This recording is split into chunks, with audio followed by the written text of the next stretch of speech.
There are moments in your life that arrive disguised as something ordinary, wearing the simple costume of a Tuesday night and a shared couch. They don't announce themselves with thunder or fanfare. They slip in through the quietest of doors, the ones you leave unlocked out of habit, and they rearrange the furniture of your soul without making a sound. You only notice the change later, when you stumble in the dark and find that everything you thought you knew has been moved. For me, that moment was the space of a single breath, the scant few inches between my shoulder and his, a silence that held more weight than any confession I had ever heard. It was the moment before everything changed, when Julian, my best friend, my North Star, my most beautiful and agonizing secret, finally looked at me as if he had been lost for a very long time and had just at last found his way home. He had been speaking, his voice a low murmur that had gradually wound down like a clockwork toy running out of steam. The television was a wash of muted blue and gray light across the living room, its sound turned down so low it was just a faint, electronic pulse beneath the hum of the refrigerator. He'd been talking about work, about the endless parade of sterile airport terminals and beige hotel rooms that had become the backdrop of his life as a consultant. He spoke of the disorienting pressure changes, not just in the air, but in his own chest, the feeling of being perpetually in transit, never quite arriving. I had listened, as I always did, my role in our friendship having long ago solidified into that of a quiet harbor, a place for his ship to anchor when the seas of his own life grew too turbulent. I was the steady land he returned to, and I had learned to find a strange, painful contentment in being just that. A place, not a person. A destination, not a companion for the voyage. "I don't know," he'd said, the words barely a whisper, his gaze fixed on some invisible point in the middle distance. "I just feel untethered lately, like none of it connects. I don't understand my own feelings anymore." He shifted on the couch, the worn fabric sighing under his weight, and the movement brought his arm into contact with mine. It was nothing, a casual brush of cotton on cotton, but for me, it was a lightning strike. Every nerve ending in my body flared to life, a silent, screaming alarm. My entire world, for the past 5 years, had been a masterclass in managing these moments, in building fortress walls around the wold, unruly truth of my feelings for him. I had become an architect of internal distance, constructing vast, empty halls between my heart and my expression, ensuring no echo of my affection could ever reach him. And then he turned his head. It was a slow, deliberate motion. The faint blue light of the television caught the line of his brow, the weariness in his eyes. He looked from that invisible point in the ether directly to me. And it wasn't the look he gave me when he was asking for advice, or when he was about to make a joke, or even when he was thanking me for being there. It was a look I had never seen before, and yet it was one I felt I had been waiting for my entire life. It was a look of dawning, of sudden, terrifying clarity. It was as if he had been staring at a complex photograph for years, an abstract swirl of light and shadow, and had suddenly, in a dizzying rush, seen the hidden image within. He said he didn't understand his feelings, and in that single, shattering moment, he looked at me like he finally, irrevocably, did. My carefully constructed fortress, built brick by painful brick over 5 years, crumbled to dust in the space of a single shared glance. The ordinary Tuesday night was over. Something new had just begun. To understand the weight of that silence, the sheer gravitational pull of that look, you would have to understand the foundation upon which it was built. You would have to go back, I think, 5 years, to a university photography club meeting in a dusty, cramped room that smelled of darkroom chemicals and stale coffee.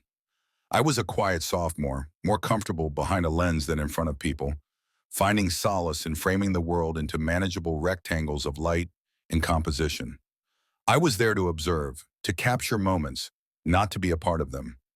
My camera was both my shield and my translator, the only way I knew how to interact with the world without feeling exposed.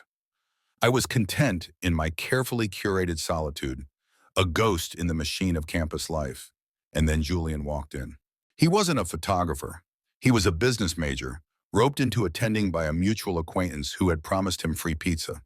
He filled the doorway not just with his physical frame, which was athletic and broad-shouldered from years on the swim team, but with an energy that seemed to suck all the oxygen out of the room and replace it with something brighter, warmer.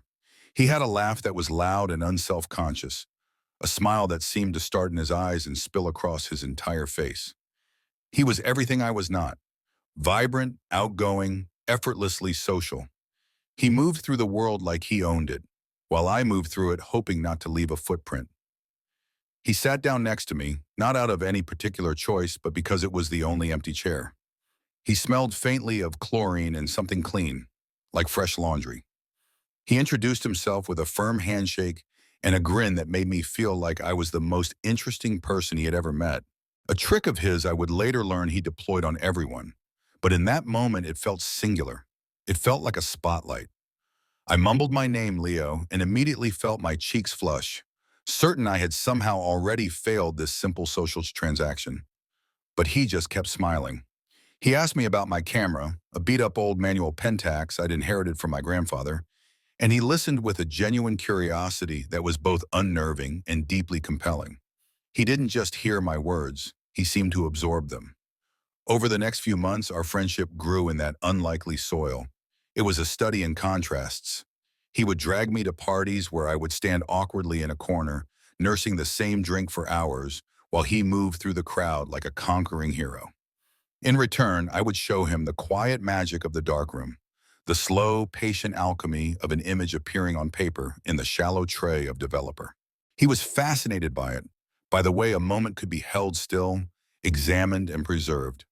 He'd watch, his usual restless energy be calmed by the dim red light, his voice hushed with a reverence I found captivating. He saw the world in broad, decisive strokes of action and achievement.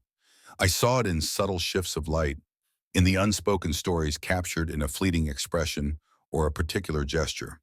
We were two different languages, but somehow we found a way to translate for each other. My feelings for him didn't arrive in a sudden landslide. They were a slow erosion, a gradual wearing away of my defenses. It was in the small things. The way he'd always save me a seat, even in a crowded lecture hall. The way he'd remember a passing comment I'd made about a film and then text me weeks later to say it was on television. The way he'd look at me when I was explaining the relationship between aperture and shutter speed. His brow furrowed in concentration, as if my words were the most important thing in the world. Each small gesture was a grain of sand, and over time they built a dune, then a hill, then a mountain of affection so vast it blotted out the sun. I hid it, of course. I buried it so deep I could barely feel it myself some days. Julian was a whirlwind of social engagements and fleeting romances. There was always a girl, a Jessica, a Chloe, a Madison. They were bright, beautiful, and as effortlessly effervescent as he was. I watched them come and go from the safe, sterile distance of the friend zone. I became his confidant, the person he came to when things went wrong, when the initial spark fizzled out into misunderstanding or incompatibility. I would listen to him dissect a relationship, his frustration and confusion palpable, and I would offer quiet, measured advice, all while my own heart was a frantic, desperate bird beating against the cage of my ribs. To love him was to be a lighthouse keeper, watching his ship sail off towards other shores. My only job to be the steady light he could use to navigate his way back to me, his safe harbor, when the voyage was over. It was a lonely, thankless, and utterly necessary job. The most dangerous times were the quiet ones, the late-night study sessions in the library that bled into the early hours of the morning, when we'd be the only two people left among the towering shelves of books. We'd be hunched over our respective textbooks, the only sound the scratch of his pen and the soft click of my laptop keys. In those moments, with the world shrunk down to the small pool of light cast by a single desk lamp, the silence would feel charged, intimate. I'd glance up and find him already looking at me, a tired, soft smile on his face. My breath would catch. I'd feel a powerful magnetic pull, a desperate urge to close the distance, to confess everything. But I never did. The risk was too great. Our friendship was a delicate, intricate ecosystem. My feelings were an invasive species that, if released, could destroy it all. So I would just smile back, a pale imitation of his own warmth, and turn back to my work, the unspoken words a bitter acid in my throat. I became a master of the art of looking away. After graduation, our lives diverged, yet our bond held. I pursued photography, scraping by with freelance gigs, finding a quiet satisfaction in my small apartment that was more darkroom than living space. Julian, with his business degree and boundless ambition, was immediately recruited by a top consulting firm. His life became a blur of motion. Flights, presentations, client dinners, reports filed from hotel rooms in cities I'd only ever seen in magazines. He was successful, driven, and from the outside living a life of enviable excitement. But I heard the subtext in our late-night phone calls, the weariness that crept into his voice, the loneliness that was the invisible baggage he carried on every trip. Our friendship became a series of long-distance check-ins, punctuated by his brief whirlwind returns home. It was during this period that he started dating Sarah. She was different from the girls in college. She was a lawyer, sharp and ambitious and serious. They seemed perfectly matched, a power couple in the making. For 2 years, they were a fixture. I learned to accommodate her presence in our dynamic. I went to brunch with them, made polite conversation, and perfected the art of the happy, supportive friend. I told myself I was glad for him, and a part of me truly was. He seemed stable, settled, but another part of me, the deep buried part, felt a profound, aching sense of loss. It was as if the harbor I had so carefully maintained had finally been claimed by another nation. I was being decommissioned, my light no longer necessary. I prepared myself to be a historical landmark, a place he used to visit. The shift began subtly, as all seismic changes do, with a barely perceptible tremor. It was a Tuesday, the day after he had returned from a 2-week project in Singapore. He called me, his voice rough with exhaustion. He'd said, it was a familiar opening, but the tone was different. There was a frayed edge to it, a vulnerability that was usually better concealed. I told him I wasn't, and he asked if he could come over. He said he was too tired to face the drive back to his own apartment, which he shared with Sarah on the other side of the city. He just wanted to crash for a bit. It was a simple request, one I couldn't have refused even if I'd wanted to. But something in his voice told me this was more than just a need for rest. It was a need for sanctuary. When he arrived at my door, he looked hollowed out. The usual vibrant energy that surrounded him was gone, replaced by a deep, bone-weary exhaustion. His suit was rumpled, his tie was loosened, and there were dark circles under his eyes that looked like bruises. He didn't even seem to have the energy for his usual brilliant smile. He just gave me a weak, grateful nod and walked past me into the apartment, dropping his briefcase by the door with a heavy thud. He collapsed onto my couch, the one that would later become the stage for our silent revolution, and closed his eyes, letting out a long, shuddering sigh that seemed to carry the weight of all the time zones he had crossed. He told me then that he and Sarah had broken up. It hadn't been a dramatic, explosive fight, but a slow, quiet unraveling. A death by 1,000 paper cuts of mismatched schedules, unspoken resentments, and the gradual realization that their futures were pointed in different directions. He spoke about it with a strange detachment, as if he were delivering a report on a failed project. He analyzed the logistics, the contributing factors, the inevitable outcome. But underneath the clinical language, I could feel the tremor of his pain. It wasn't the sharp grief of a passionate ending, but the dull, chronic ache of something important simply ceasing to be. It was the loneliness of realizing you have been walking next to someone for years, only to look over and find yourself completely alone. I didn't say much. I just sat in the armchair opposite the couch and listened. I made him a cup of tea, the way my mother used to for me when I was sick, and placed it on the coffee table beside him. He didn't drink it, but he wrapped his hands around the warm mug as if seeking its heat. He talked for over an hour, the words spilling out of him in a disorganized, weary torrent. He talked about the pressure of his job, the feeling of living a life that looked impressive on paper but felt empty in practice. He talked about Sarah, not with anger, but with a kind of sad confusion, as if he couldn't quite pinpoint the moment it all went wrong. He was a man adrift, his ship's rudder broken, spinning aimlessly in a vast, indifferent ocean. and he had instinctively aimed his drift toward my shore. That night was the beginning of the ritual. He fell asleep on the couch mid-sentence, his head lolling to the side. I watched him for a long time, the rise and fall of his chest, the way his brow was still furrowed in sleep, as if he were wrestling with complex problems even in his dreams. I felt a powerful, protective surge of affection, so strong it almost hurt. I retrieved the thick quilt from my linen closet and gently draped it over him.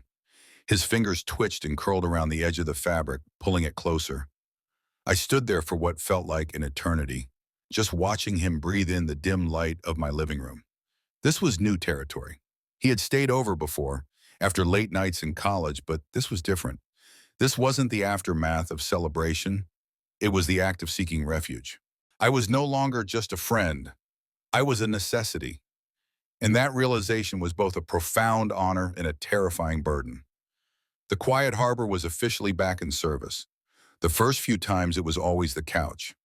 Julian would call, his voice thick with the familiar weariness of travel, and the excuse was always plausible. "I just landed, Leo. I'm wiped. Can I just crash at your place? I can't face the traffic."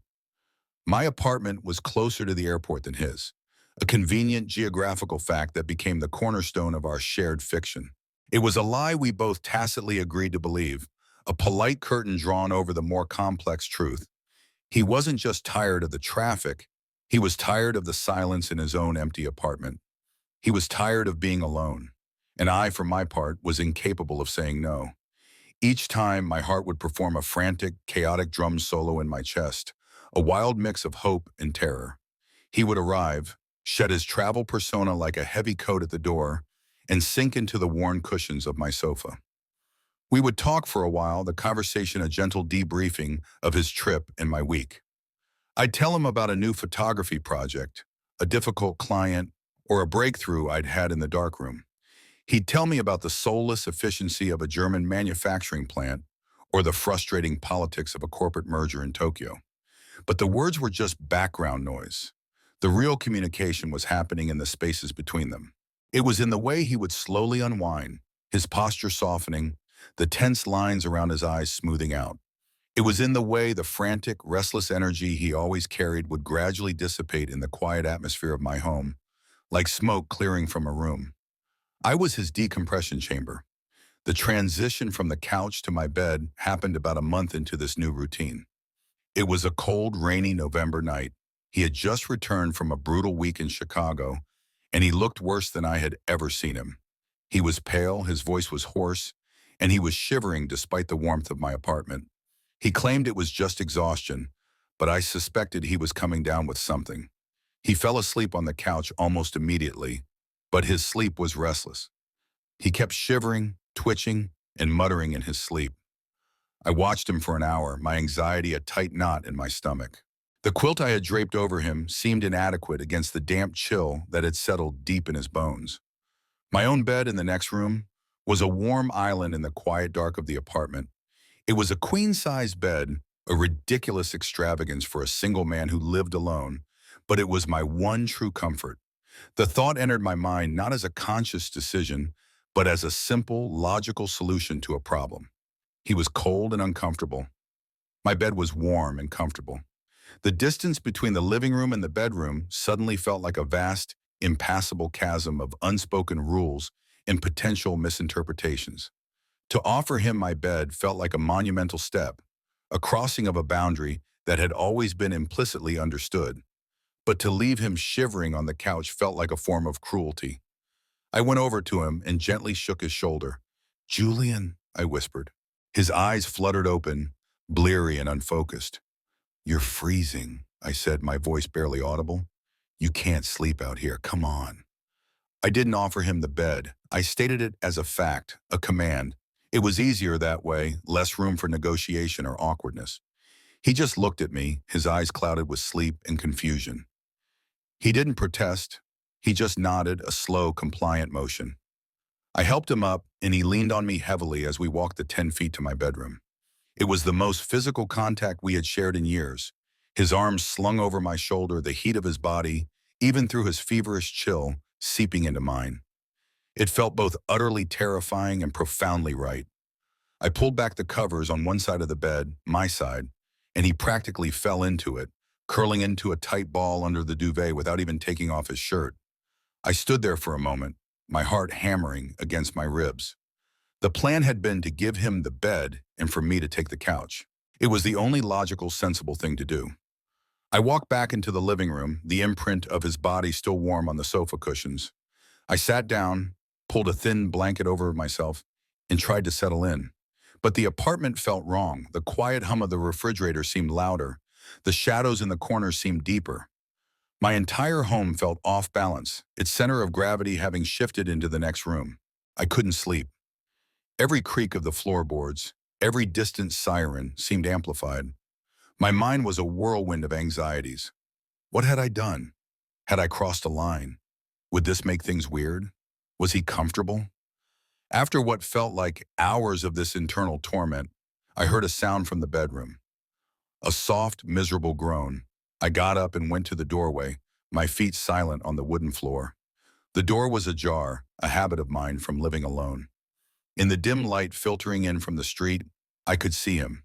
He was tangled in the covers, shivering violently now, his breathing shallow and ragged.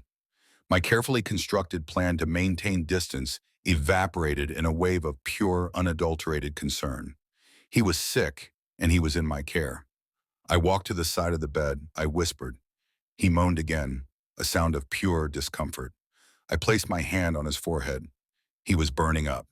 The rational, platonic, friend part of my brain shut down completely, superseded by a more primal, caregiving instinct. I went to the bathroom, soaked a washcloth in cool water, and came back. I gently wiped his face, his neck. He sighed, a small sound of relief, and his shivering seemed to subside for a moment. I sat on the edge of the bed, re-wetting the cloth every few minutes. My entire focus narrowed to this single, simple task, bringing him comfort. At some point, as the first pale hints of dawn began to lighten the sky, my own exhaustion caught up with me. My back ached from sitting hunched over. My eyes were heavy. He had finally settled into a deeper, less troubled sleep. The thought of going back to the cold, lonely couch was unbearable. I looked at the other side of the bed. It was a vast, empty expanse of white cotton.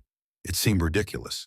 To be separated by a few feet of empty space in the name of a propriety that neither of us was even conscious enough to appreciate.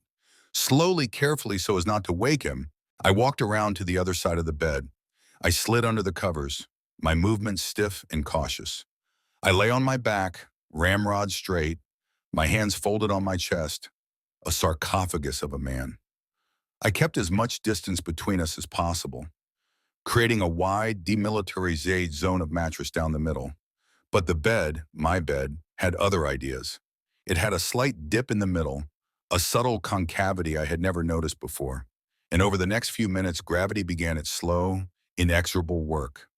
I felt myself sliding, millimeter by millimeter, toward the center, toward him. I tried to resist, tensing my muscles, trying to anchor myself to my side. It was useless. Eventually, inevitably, my shoulder brushed against his back. He was a furnace of feverish heat. He stirred in his sleep, not away from me, but toward me. He made a soft, contented sound and shifted, his back pressing firmly against mine. And there we were, back to back, in my bed. My heart was a thunderous, panicked roar in my ears.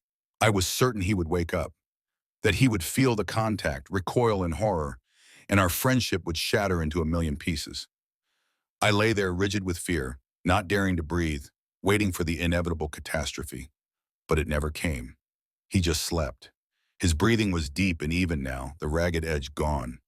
The heat from his body was a profound comfort, seeping through my shirt, chasing away the chill that had settled in the room and in my own spirit. After a few minutes of sheer terror, a strange sense of peace began to settle over me. The frantic bird in my chest stopped its frantic beating and settled on its perch. The roar in my ears subsided to a dull hum. I was lying in my bed with Julian. He was sick, and I was taking great care of him. It was as simple and as profoundly complicated as that.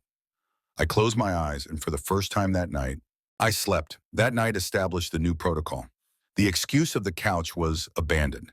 It became an unspoken assumption that when he stayed over, he would sleep in my bed. The pretense of my taking the couch was also dropped after that first night. When I woke up that morning, he was already awake, sitting up against the headboard, looking at me with a sheepish, grateful expression. Quote 7, he'd said, his voice still hoarse. I think I'd have frozen to death on the couch. There was no awkwardness, no questioning of why I had ended up in the bed with him. He just accepted it as an act of care, a kindness. He had been cold, and I had shared my warmth. In his mind, it was practical. In my heart, it was a revolution. The ritual became a fixed part of our lives. He would travel, he would return, he would end up in my bed. Sometimes he was sick, sometimes he was just exhausted, sometimes he was drunk after a work event, and I was the one he called to pick him up. The reasons varied, but the result was always the same. We developed a silent choreography. He would take the side of the bed closer to the wall. I would take the side closer to the door. We would murmur good night and turn away from each other, creating that small, respectful space between us. But sleep, like gravity, has its own rules. In the unconscious hours of the night, boundaries would blur. I would wake up in the middle of the night to find an arm slung over my waist, or his face buried in my shoulder, or our legs tangled together under the duvet. My nights became a landscape of intense, heightened sensation. I became exquisitely aware of the slightest change in his breathing, the subtle shifts in his weight. I learned the difference between his deep, restful sleep and his troubled, anxious sleep. I could feel the tension in his shoulders even when he was unconscious. The scent of him, that unique combination of his shampoo, the faint, clean smell of his skin, and the sterile air of whatever hotel he had just left, became as familiar to me as the smell of my own darkroom chemicals. My bed, my most private sanctuary, was no longer just mine. It was our space, a shared territory defined by a complex and unspoken treaty. During the day, we were just Leo and Julian, best friends. We'd get coffee, talk about work, watch movies. Everything was normal, platonic, easy. But at night, a different reality took over. A reality of shared warmth, of unconscious intimacy, of a closeness that I craved with every fiber of my being and that terrified me in equal measure. I was living a double life. By day, I was the stoic, reliable friend. By night, I was the silent guardian of his sleep, the secret keeper of a physical intimacy that he was, to all appearances, completely unaware of. I was a man starving for affection, who was being force-fed crumbs in the dark. It was a sweet and exquisite torture. I channeled my turmoil into my work. My photography took on a new character. I became obsessed with liminal spaces, doorways, windows, the moment between dusk and night. I took pictures of empty beds, the sheets rumpled and indented, hinting at a presence that was no longer there. I tried to capture the feeling of waiting, of anticipation, of a silence that is heavy with unspoken words. My art became a reflection of my life, a study in absence and presence, in boundaries and the spaces between them. My professor once said my work had a quote 10, and I almost laughed. If only he knew. I was living in a haunted house of my own making, and the ghost was the man sleeping next to me every other week. Sometimes the line between our two realities would blur. One morning, I woke up to find him awake, propped up on one elbow, just looking at me. The sun was streaming through the window, illuminating the dust motes dancing in the air between us.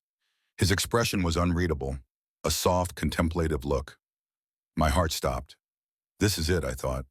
He knows. He's going to say something. The silence stretched on, thick and heavy. I could feel the blood pounding in my temples, but then he just smiled, a small, tired smile. He said, his voice rough with sleep, and the moment was broken. The tension dissipated, and we were just two friends waking up in the same bed. I threw a pillow at him, he laughed, and the world righted itself back onto its familiar, platonic axis. But for a few terrifying, hopeful seconds, I had seen something else in his eyes. A flicker of the same confusion and dawning realization I would see months later on the couch. I dismissed it as a trick of the light, a projection of my own desperate hope. It was safer that way. The open door became a symbol of our arrangement. I never closed my bedroom door completely, a habit from years of living alone. It was always left slightly ajar, a silent invitation. It said, I am here, this space is accessible. For Julian, it meant he could enter without the formality of knocking, a signal that my home was his home. For me, it was a metaphor for my own heart, perpetually open for him, but in a way that was deniable, that could be mistaken for simple carelessness. A closed door would have been a statement, a boundary. An open door was an ambiguity, and ambiguity was the territory we lived in. It was the quote 12 that allowed our strange intimacy to flourish without being named. I often wondered what he thought about it all. Did he really not notice the way we ended up pressed against each other in the night? Did he really think it was purely practical for him to sleep in my bed instead of on the perfectly comfortable couch, or in a hotel, or in his own damn apartment? Or was he, like me, participating in this shared fiction because the alternative, acknowledging the truth, was too terrifying? Was he the quote 13, or was he a far more cunning actor than I gave him credit for? I would lie awake in the dark, his steady breathing, a warm presence beside me, and I would analyze every word, every gesture, every stay, searching for a clue. It was like trying to develop a photograph with the wrong chemicals. The image was there, I was sure of it, but it remained stubbornly invisible, shrouded in fog. This ritual, this cycle of arrival and departure, of shared sleep and separate days, continued for almost a year. It became our new normal, a rhythm as steady as the changing seasons. The initial anxiety I felt began to fade, replaced by a kind of resigned, bittersweet acceptance. This was my role in his life. This was the form my love for him would take. It was more than I had ever hoped for and less than everything I wanted. I was the keeper of his rest, the guardian of his vulnerability. He gave me his exhaustion, his anxieties, his unconscious self, and I accepted it all, gratefully, silently. I learned to live in the quiet moments, to find my nourishment in the subtle, unspoken language of the night. It was a fragile peace, built on a foundation of unspoken truths and shared loneliness. But it was a peace nonetheless, and I was terrified of anything that might disturb it. The night it all changed started like any other. Julian had been in London for 10 days, and it had been a particularly grueling trip. I could hear it in his texts, which had become shorter, more strained. He was supposed to fly back on a Wednesday, but a last-minute client demand had kept him there an extra 2 days. He finally landed on a Friday night, late. My phone buzzed just after 11. It was him. Landed, the text said. That was it. No quote 14, no quote 15, just quote 16. It felt like a distress signal. I texted back, quote 17. A few minutes later, another buzz, quote 18. When he arrived, he looked like a ghost. He was wearing the same suit he'd probably been in for 24 hours, and it was deeply creased. His face was ashen, and his eyes, usually so bright and alive, were dull and vacant. He walked in, dropped his bags with a thud that echoed the first time he'd come over after his breakup with Sarah, and just stood in the middle of my living room, swaying slightly. He looked utterly lost, as if he had forgotten where he was or why he had come. I walked over to him, my heart aching at the sight of him, so depleted. I said softly, "Padame." He looked at me, and it took a second for his eyes to focus. "What do you mean?" He breathed, his voice a dry rasp, and then he did something he had never done before.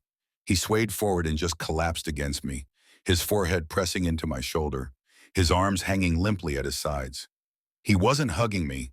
He was mooring himself to me, as if I were the only solid thing in a world that was tilting and spinning around him. I froze for a second, shocked by the sudden, desperate contact. Then my arms came up instinctively and wrapped around him, holding him steady. He was trembling, a fine, high-frequency vibration of pure exhaustion and stress. I could feel the frantic, irregular beat of his heart against my own. "I can't do this anymore," he whispered into my shirt, his voice muffled. "I'm so tired." The words were a raw, unguarded confession. It wasn't just physical tiredness. It was a deep, existential weariness, the exhaustion of a man who had been running for years and had finally, completely, run out of road. I just held him, one hand rubbing slow, soothing circles on his back. I didn't say anything. There were no words that could fix this. There was only the solid, reassuring pressure of my arms around him, the quiet statement that he was not alone. He was home. After a few minutes, he pulled back, his face flushed with what looked like embarrassment. "Sorry," he mumbled, not meeting my eyes. "I'm just wrecked." "Don't be sorry," I said, my voice firmer than I expected. "Come on, you need to sleep." This time there was no pretense of the couch, no gradual transition. I led him straight to the bedroom. He was so tired he was stumbling. He sat on the edge of the bed while I pulled off his shoes, an act of domestic intimacy so profound it made my hands shake. He peeled off his suit jacket and then let it fall to the floor in a heap. He didn't even have the energy to change. He just fell back onto the pillows, still in his shirt and trousers, and was asleep in seconds. I stood watching him for a moment, then quietly picked up his jacket and hung it on the back of a chair. I turned off the light and went into the living room, intending to give him space. But the apartment felt charged, different. The dam of our unspoken rules had been breached. He hadn't just sought refuge tonight, he had surrendered. I found myself pacing the small confines of my living room, my mind racing. The raw vulnerability he had shown me felt like a sacred trust, a heavy, precious object placed in my hands. The line between friend and caregiver, between harbor and home, had been irrevocably blurred. I ended up back on the couch, not to sleep, but to think. The television was on, muted, casting its restless blue light across the room.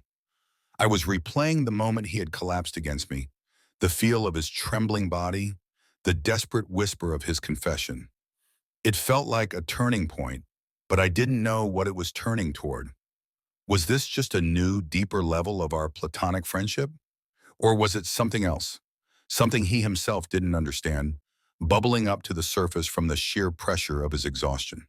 I was so lost in my thoughts, I didn't hear him get up. I only realized he was there when his shadow fell over me. I looked up, startled. He was standing in the doorway of the living room, a silhouette against the darker hallway behind him. "Quote 28, he asked, his voice still thick with sleep. "Quote 20, I said. He walked over and sat down on the other end of the couch, leaving a careful distance between us. He leaned forward, resting his elbows on his knees, and stared at the silent television. We sat like that for a few minutes, the silence punctuated by the hum of the fridge. It was a different kind of silence than the comfortable ones we had shared before. This one was tense, fragile, and that's when he started talking. He started talking about the trip, the endless meetings, the demanding clients. But then the conversation veered, moving from the external to the internal. He started talking about the feeling of being disconnected, of watching his own life from a distance. He talked about the breakup with Sarah, not with sadness anymore, but with a sense of clarity, realizing they had been trying to force a puzzle piece into a space it would never fit. And then he said the words that would hang in the air between us like a suspended cord. "I don't know, I just feel untethered lately, like none of it connects. I don't understand my own feelings anymore." He shifted, and his arm brushed mine, a simple, accidental touch. But in the supercharged atmosphere of the room, it felt like a lit match dropped on a trail of gunpowder. My entire body went rigid. I held my breath, waiting for him to pull away, to apologize, to restore the careful distance. But he didn't. He left his arm there, a warm, solid pressure against mine. And then he turned his head and he looked at me. It was the look I had been waiting for my entire life without even knowing it. The look that said the photograph had finally come into focus. The confusion in his eyes was still there, but it was being rapidly replaced by something else. Awe, recognition, a terrifying, beautiful dawning. My heart, which had been hammering, suddenly went still. The world seemed to slow down, the blue light of the television painting his face in stark relief. I could see the faint stubble on his jaw, the exhaustion that still clung to him, but also this new raw vulnerability in his eyes. He was looking at me as if I were the answer to a question he hadn't even known how to ask. The silence stretched, filled with 5 years of unspoken words, of late nights, of shared beds, of my secret, hopeless love. I felt completely exposed, as if he could see every hidden corner of my heart. I was terrified, and I was hopeful. His gaze dropped for a fraction of a second to my lips and then back to my eyes. It was a minuscule movement, almost imperceptible, but it was a confession in itself. It was the crossing of a final invisible line. My own breath hitched. The fortress I had built around my heart didn't just crumble. It was obliterated, turned to dust, and swept away by the force of that single questioning glance. This was it, the moment of truth, the point of no return. He opened his mouth as if to say something, then closed it again. He seemed to be wrestling with a decision of monumental importance. I could see the conflict in his eyes, the fear warring with the need. The air between us was electric, so thick I felt like I could barely breathe. I wanted to run. I wanted to stay forever. I wanted to say something, to break the spell, but my tongue felt thick and useless in my mouth. So I just sat there, pinned by his gaze, my entire being a single silent question. Then his voice, barely a whisper, so quiet I almost wasn't sure I heard it. He asked the question that changed everything. Leo? I could only nod, a tiny jerky movement. Would it be okay, he began, his voice trembling slightly. Would it be okay if I kissed you? The question was so soft, so tentative, so filled with a terrifying vulnerability that it broke my heart and healed it in the same instant. He wasn't the confident, conquering Julian I had first met. He wasn't the unknowing initiator, blundering into intimacy. He was just a man, lost and tired, who had finally looked at his oldest friend and seen a safe harbor he desperately wanted to call home. He was asking for permission. He was giving me the choice. He was laying his own fragile, confused heart at my feet and trusting me not to crush it. All the years of pining, of silent longing, of carefully managed friendship coalesced into a single crystalline moment of clarity. The fear was still there, a cold knot in my stomach, but it was overshadowed by a wave of profound, overwhelming love. I had spent so long being his anchor, his steady ground. Now he was asking if he could be mine. I didn't answer with words. I couldn't. I just leaned forward, closing the last few inches that had separated us for 5 long years, and gently pressed my lips against his. It wasn't a passionate kiss. It was a kiss of relief. It was quiet and soft and hesitant. It tasted of salt and exhaustion and 5 years of unspoken hope. It was the feeling of a ship long lost at sea, finally reaching the shore. It was the feeling of coming home. In the blue, flickering light of the silent television, in the quiet of my ordinary apartment, the world was remade. The kiss ended as gently as it began. We pulled back, but only by a few inches. Our foreheads rested against each other, our eyes closed. I could feel his breath, warm and unsteady, on my face. The silence that followed wasn't the tense, questioning silence from before. It was a new kind of quiet, one filled with awe and a fragile, nascent peace. The world had shifted on its axis, and we were just holding on, finding our balance in this new gravity.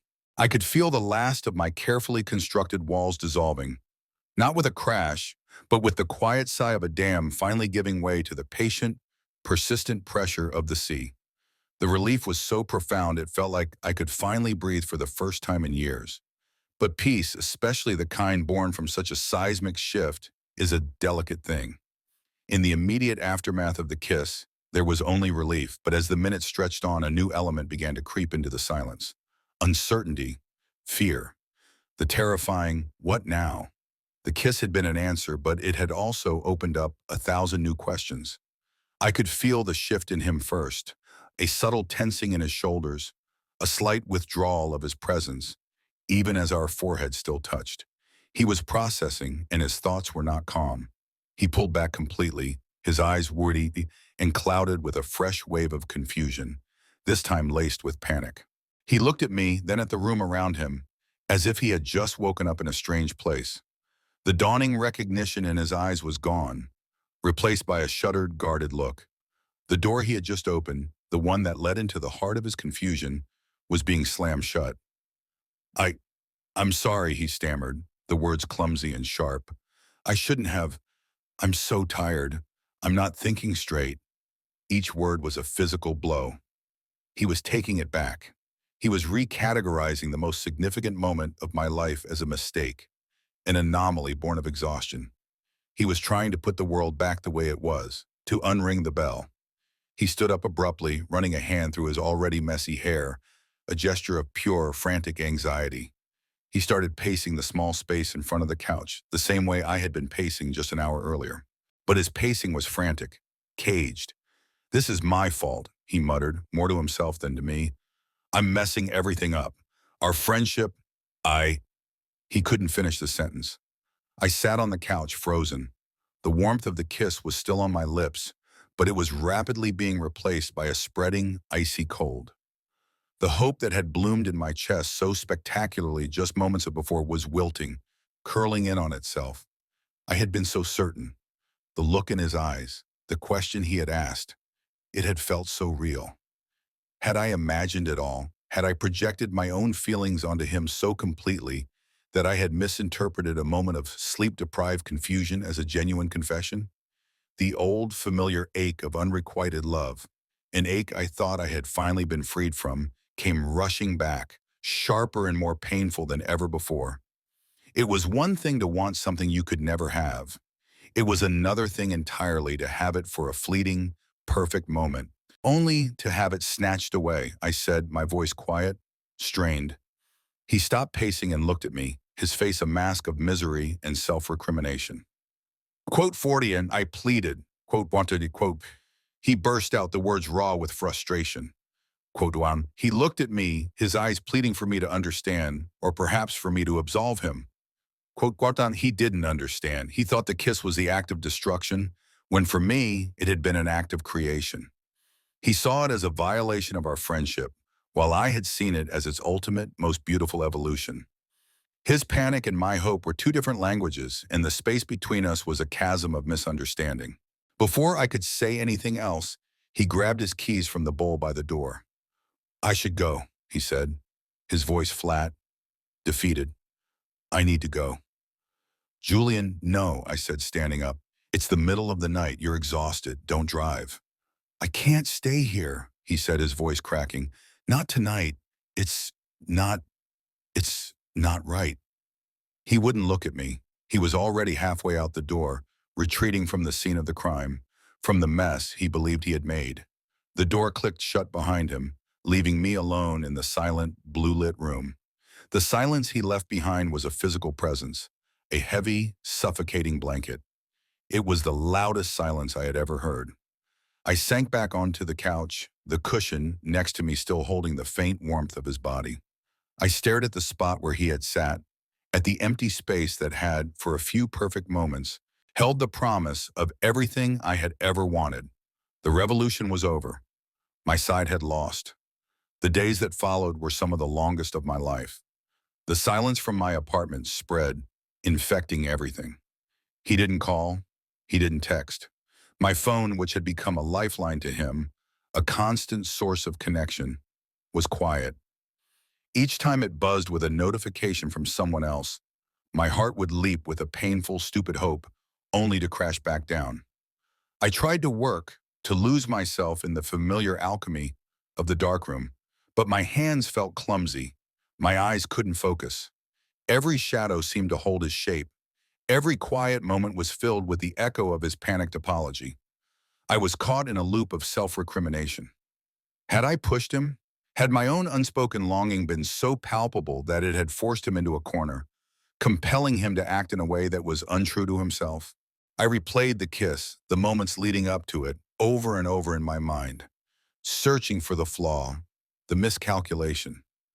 But every time, I came back to the same undeniable truth, the look in his eyes, the tentative, vulnerable question. That had been real. I hadn't imagined it. So what had happened? The fear. His fear had been stronger than his nascent, unexamined feelings. He had looked into the heart of something new and terrifying, and he had run.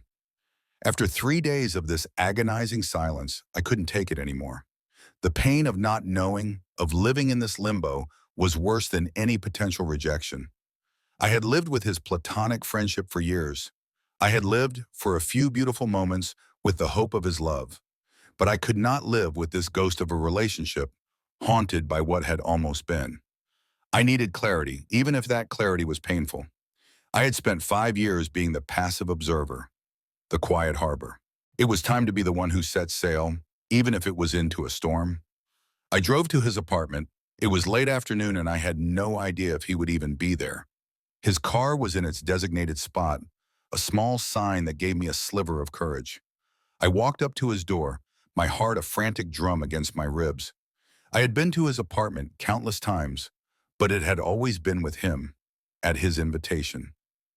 To come here now unannounced felt like a transgression. It felt like a confrontation. And it was. I raised my hand and knocked, the sound unnaturally loud in the quiet hallway. I waited. For a long moment, there was no sound. I was about to turn and leave, to retreat back into my own misery, when I heard the faint sound of footsteps. The lock clicked, and the door opened a few inches. He stood there, looking even worse than he had the night he'd returned from London. He was wearing sweatpants and an old faded t-shirt. He hadn't shaved. But the most striking thing was his eyes. They were hollow, haunted. He looked at me and I saw a flicker of something. Relief? Fear? Before his expression settled back into a weary, guarded mask. "Leo," he said, his voice a hoarse whisper. "We need to talk," I said, my own voice steadier than I felt. He didn't answer. He just stared at me for a long moment. Then he stepped back, opening the door wider. It was a silent, reluctant invitation.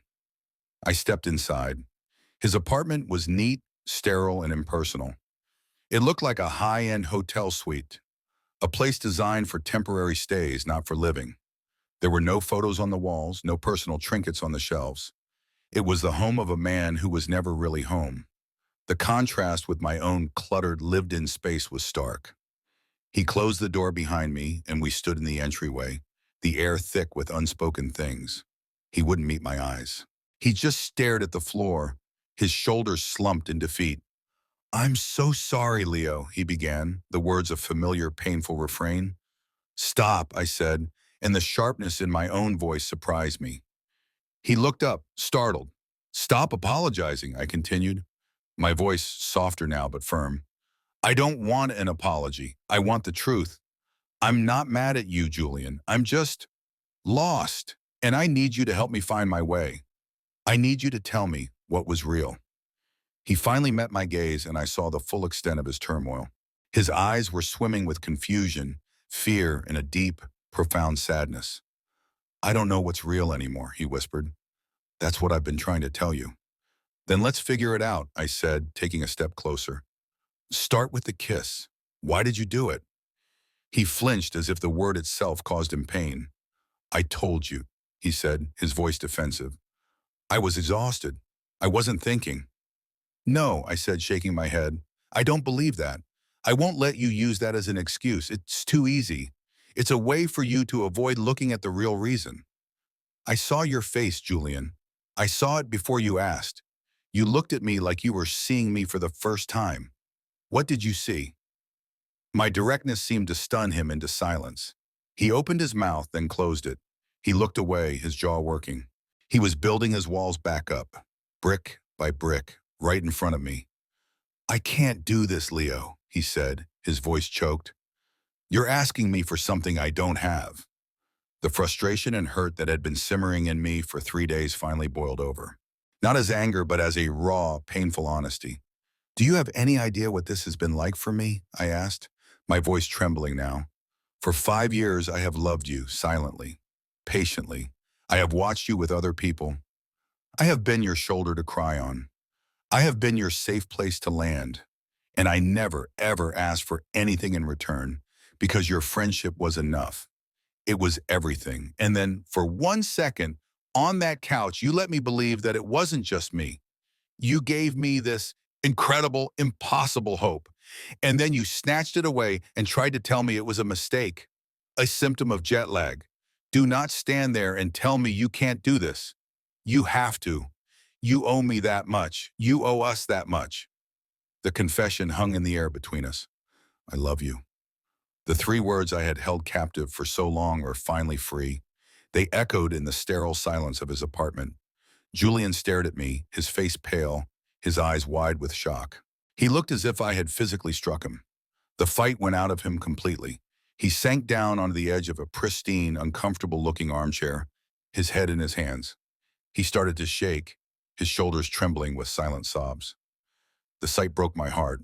All my frustration vanished, replaced by the familiar, overwhelming urge to comfort him. I went to him and knelt on the floor in front of him, my hand resting gently on his knee. He wept. He wept for all the confusion, the loneliness, the pressure, the fear. He wept for the life he had built that had left him feeling so empty. And I just knelt there, a silent, steady presence, letting him break. I knew that this was necessary. All the walls had to come down. He had to fall apart completely before he could even begin to put himself back together in a new way. After a long time, his sobs subsided into ragged, shuddering breaths. He lifted his head from his hands and looked at me, his eyes red-rimmed and raw. The defensiveness was gone.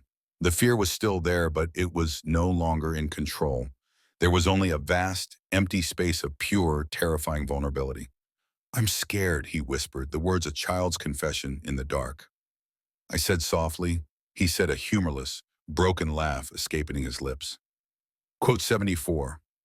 He said the words, quote 75, like he was tasting a foreign, unfamiliar flavor. Quote 76. He took a deep, shaky breath. Quote 1. He looked at me then, and the look was back.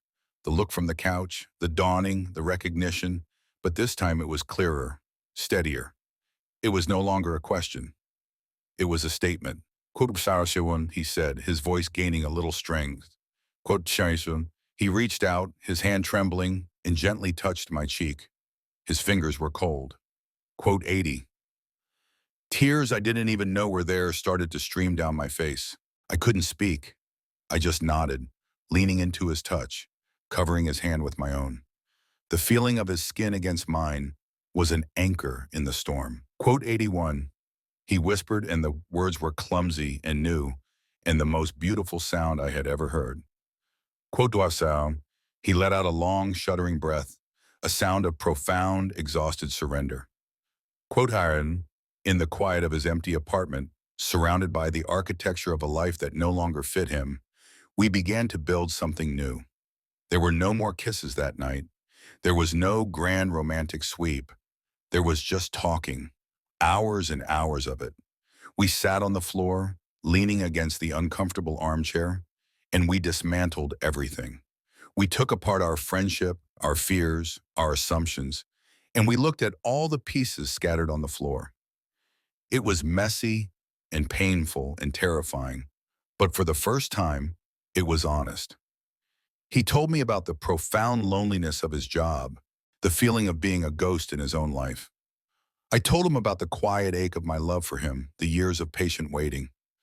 We laid our secrets bare like negatives held up to the light, finally seeing the true image they contained. We talked until the sun came up, painting the sky outside his large, sterile window in shades of pink and orange. We were both exhausted, emotionally scoured, but it was a good kind of tired. It was the exhaustion that comes after a long journey, the weariness of arrival. As the room filled with morning light, a comfortable silence settled between us. The questions had been asked. The confessions had been made. The storm had passed. He said, his voice soft, "It wasn't a question. It was a plea. Stay with me?" I nodded. Okay.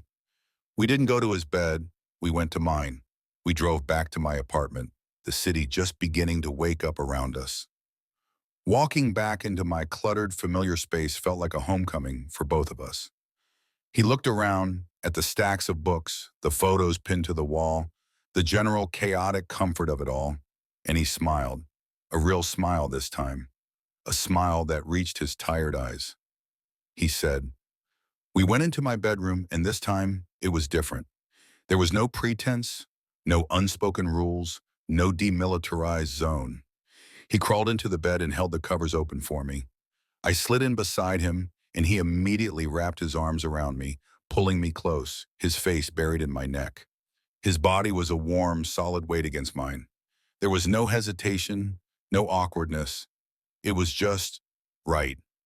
It was the way we had slept 100 times before, but this time we were both awake. This time, it was a choice. The days and weeks that followed were a process of gentle recalibration. We were learning a new language, a new way of being with each other. The change wasn't loud or dramatic. It was in the small, quiet things. It was in the way he started leaving a toothbrush in my bathroom, a shirt in my closet. It was in the way my apartment stopped being my apartment and started slowly to become our apartment. His own sterile place became a ghost ship, a place he only visited to pick up more of his things to bring to mine. The ritual of his return from travel changed too. He no longer arrived hollowed out and desperate for refuge. He arrived tired, yes, but he was coming home. The harbor was no longer a temporary stop. It was his permanent port of call. There was a new kind of intimacy between us, one that was spoken and intentional. Holding hands while we walked down the street, a simple act that felt like a public declaration of a secret, beautiful truth. Kissing him goodbye in the morning before I went to my studio, a soft, sleepy gesture that filled me with a quiet, steady joy. We learned the contours of this new relationship with the same patience and care that I used to develop a photograph in the darkroom. We were gentle with each other, aware of the fragility of what we were building. We had almost lost it, and that knowledge made us cherish it all the more. One evening, a few months later, he came home from a short trip to Boston. I was in the kitchen making dinner. He came up behind me and wrapped his arms around my waist, resting his chin on my shoulder. He just held me for a long moment, breathing in the smell of the garlic I was sautéing. "I miss this," he murmured into my ear. "I missed you." I leaned back against him, my heart full. The frantic bird in my chest was gone for good, replaced by a deep, calm stillness. We were no longer defined by ambiguity and unspoken things. We were defined by this, by the simple, profound comfort of being together.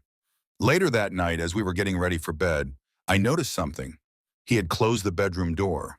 Not all the way, but he had pushed it to, leaving it just barely cracked. The perpetually open door, the symbol of our deniable intimacy, was finally being closed. It was no longer needed as an invitation. It was now just a door, offering privacy, sealing us into our shared space. He caught me looking at it.